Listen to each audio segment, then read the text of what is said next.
Kwame Nkrumah, we'll talk about Frantz Fanon, we'll talk about Amilcar Cabral, we'll talk about Patrice Lumumba, Thomas Sankara,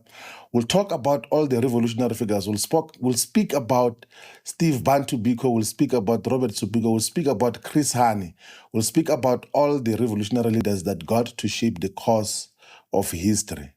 But in terms of the exchange of ideas in a political context, we need to emphasize what was said by Amilcar Cabral, who says that we must always bear in mind that the people are not fighting for ideas or for something or things in anyone's head. They are fighting for material benefits or to win material benefits, to live better and in peace, to see their lives go forward, to guarantee the future of their children. So whenever we have to talk about political education,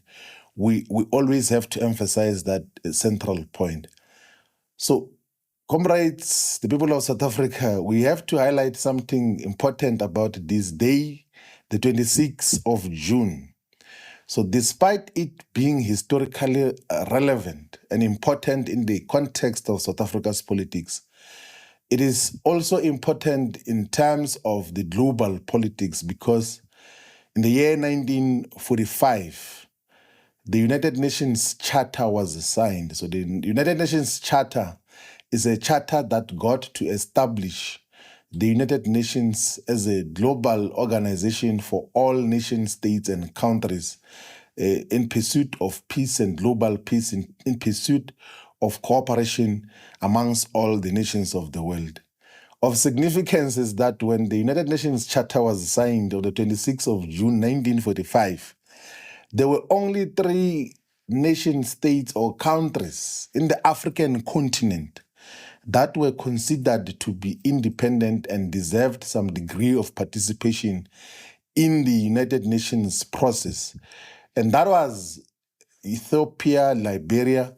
and South Africa, despite being under